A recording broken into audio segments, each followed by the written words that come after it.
Bonjour à tous. J'aimerais partager avec vous une lecture dans Proverbes chapitre 16. À partir du verset 1, j'ai pris une version en français courant qui dit ceci: les hommes forment des projets, mais c'est le Seigneur qui a le dernier mot. Chacun pense agir toujours correctement, mais le Seigneur examine le fond du cœur.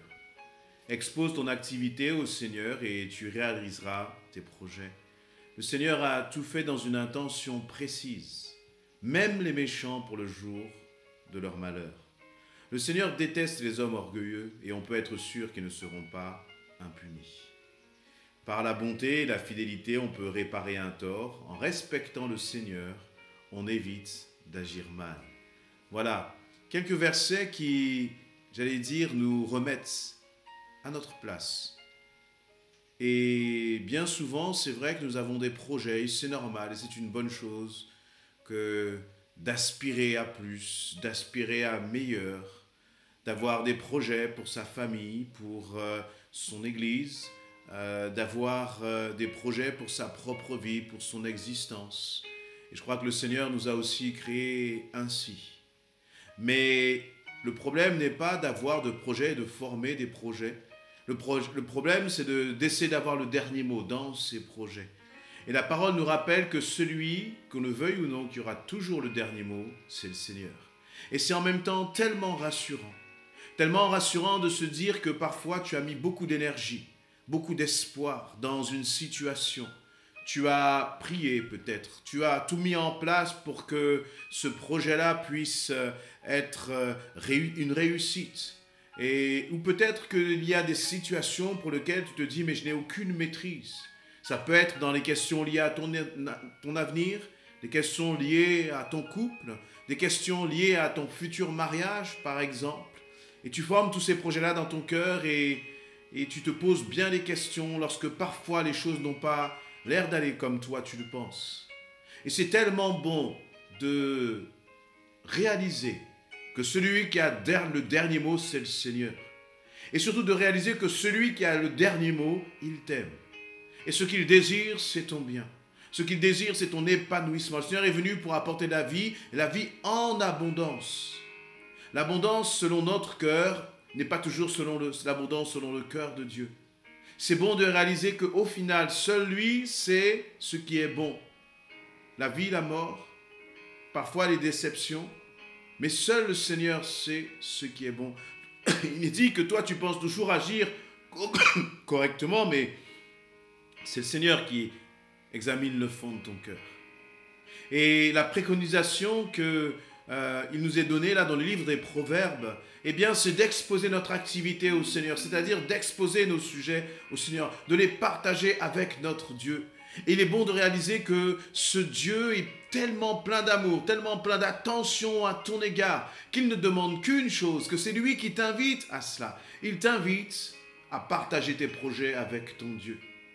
Parfois, eh bien, nous faisons nos projets, et c'est au moment du bilan où quand nous sentons que le projet commence à nous échapper, nous appelons le Seigneur en disant « Seigneur, au secours, j'ai besoin de ton aide ». Alors que ce que nous préconise le Seigneur, c'est de le consulter avant même que ces projets soient lancés. C'est d'impliquer dès le départ le Seigneur dans nos projets. Que ce soit des projets pour l'Église, que ce soit des projets pour notre propre vie, pour ton couple, ta famille, des projets professionnels, le Seigneur te dit « expose-moi ton activité ». J'aime cette idée d'exposer parce qu'elle manifeste vraiment cette intention de dire « Seigneur, je ne veux rien cacher, de toute façon je ne peux rien te cacher, mais je veux tout mettre à tes pieds. Je veux tout déposer à tes pieds, même mes intentions. » Vous voyez, parfois, on se cache derrière de bonnes intentions, alors que les intentions réelles de nos cœurs ne sont pas celles que nous montrons, que nous manifestons. Et ça aussi, le Seigneur le sait. Et je crois que c'est toujours bon de parler à notre Dieu et de lui dire, voilà Seigneur, j'ai à cœur tel projet, qu'est-ce que toi tu en penses? Est-ce que ce projet va servir ta gloire? Est-ce que ce projet va servir ton royaume? Ou il va simplement servir mes propres intérêts?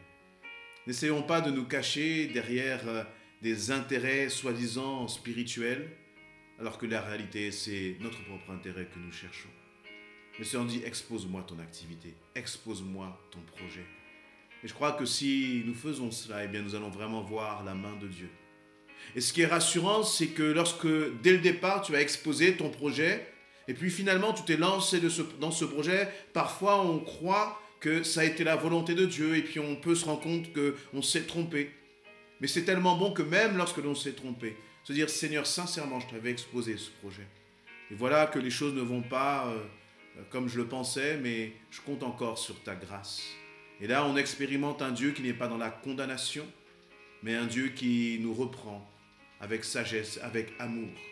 Et qui même, parfois, à travers quelque chose qui peut paraître se terminer comme un échec, le Seigneur nous apprend bien des choses.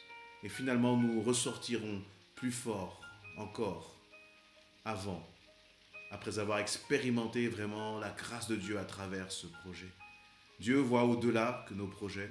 Il voit au-delà des issues que nous vivons. Et il dit que toute chose concourt au bien de ceux qui t'aiment. Alors, aime ton Dieu. Aime ton Dieu. Et puis, à travers tous tes projets, aime-le encore. Et le Seigneur dit que toute chose concourra à ton bien. Même si tu ne comprends pas toujours la finalité, c'est tellement bien plus rassurant et apaisant que, bon, ben Seigneur, les choses ne sont pas terminées comme je pensais. Mais je crois que j'ai appris et je crois que ça concourt aussi à mon bien. Et je te remercie, Seigneur. Et vraiment, nous qui sommes enfants de Dieu, c'est une grâce que nous avons. Je crois que le Seigneur veut faire de nous des hommes et des femmes qui entreprenons. Des hommes et des femmes qui n'avons pas peur de nous lancer dans des projets. Mais l'essentiel, c'est que ces projets, nous puissions les faire avec cette main vraiment d'association avec notre Dieu. Que les responsables d'église puissent marcher main dans la main avec le Seigneur. Ne pas faire des projets selon leur cœur. Que toi qui es responsable de famille ou toi, épouse, que tu puisses faire des projets selon le cœur de Dieu. Toi qui es célibataire et qui te poses bien des questions et qui a des attentes et des désirs dans ton cœur, ne fais rien sans l'approbation de ton Dieu, mais expose-lui ton activité et tu expérimenteras sa grâce. Voilà, soyez bénis, soyez encouragés, même lorsque nous ne comprenons pas, peu importe ce que nous ne comprenons pas, ce qui est important, c'est de réaliser que Dieu est au contrôle et que c'est lui qui aura le dernier mot.